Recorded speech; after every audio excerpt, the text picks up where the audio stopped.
Number 1. A last-minute officer change doomed the Titanic. The sinking of the Titanic is one of the greatest naval tragedies in history. I mean, we all know the story.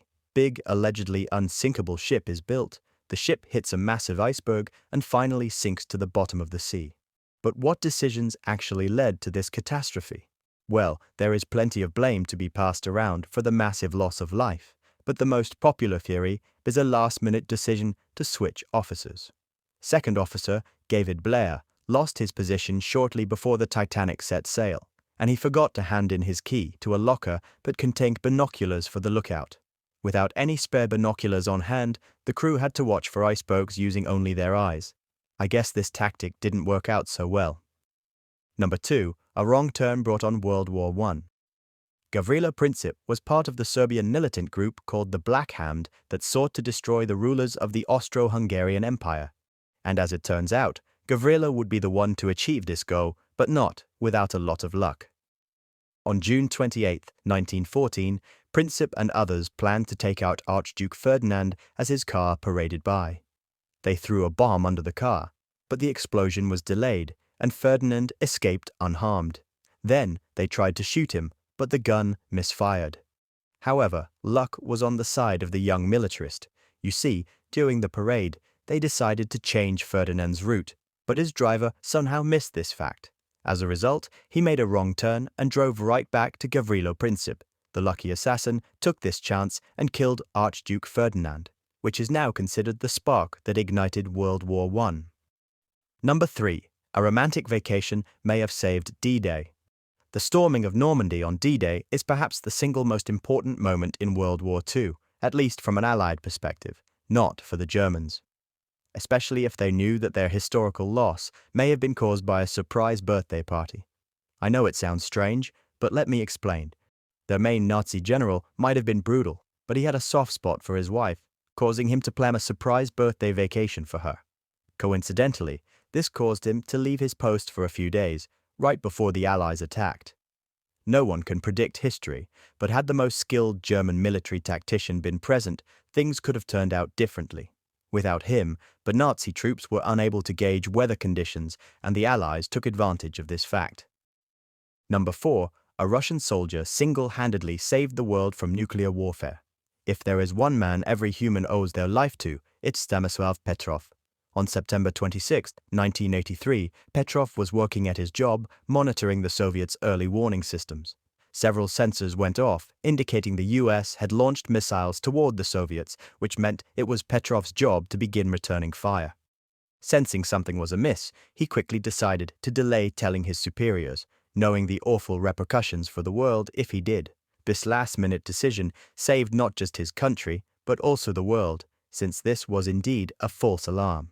If not for Petrov, a nuclear battle would almost certainly have erupted between the United States and the Soviet Union, and it would have devastated humankind. Number 5. Clouds saved the city of Kokura from a nuclear attack.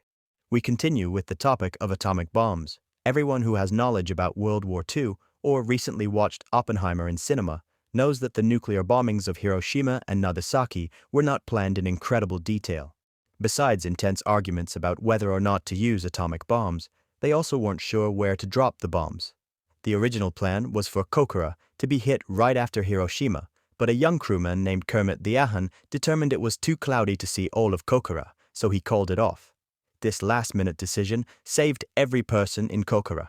However, when it comes to Nagasaki, they really got screwed over by the weather that day. Number 6. Marie Antoinette's last-minute decisions doomed her family. Marie Antoinette was famously beheaded during the French Revolution, and the backstory of her death definitely doesn't put her in a good light. She and her family could have totally avoided death if it wasn't for some stupid decisions by Marie. All the royals were set to flee in an ordinary carriage, but Marie insisted on the fancier model, which was slower and way more flashy. But no, this had nothing to do with an obsession with luxury. In fact, Marie did not want to be separated from her family, which would have happened if they had taken two of the smaller, faster carriages. Sweet move to stick with your family, but only until all of you get your heads chopped off for it. Number 7. Hannibal caused an avalanche that killed his army. Hannibal was a famed Carthaginian military leader who was an antagonist of the Roman Empire. He is most famous for leading combat elephants over the Pyrenees and Alps into Rome. In the end, he failed to conquer the Roman Empire, but he may not have failed if it wasn't for a single poke he made with his cane. You see, while crossing the Alps, Hannibal's army encountered a large snowfall which slowed them right down. Then he tried to prove that the ground they traveled on was still solid, a fatal mistake. Hannibal struck a large snowdrift with his walking cane which caused an avalanche, which then took out a large portion of his army. Who knows?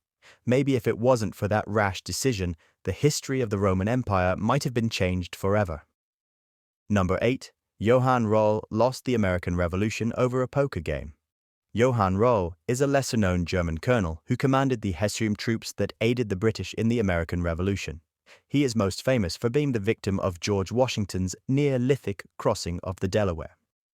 Intelligence agents actually found out about Washington's plan the night before and handed Colonel Röhl a note about it. However, the colonel was busy playing chess or poker, according to some accounts. Röhl decided to stuff the note in his pocket and leave it for later, but there was no later for him because he and his entire unit died in the ensuing battle. Number 9. Teddy Roosevelt was saved by a piece of paper. To be precise, he was saved by his own very long speech, which he had written down. In 1912, while making another run at the presidency as the leader of a new political party, Roosevelt had prepared a 50-page speech. Before heading there, Roosevelt randomly decided to fold up the speech and place it in his breast pocket, a last-minute decision that soon saved his life.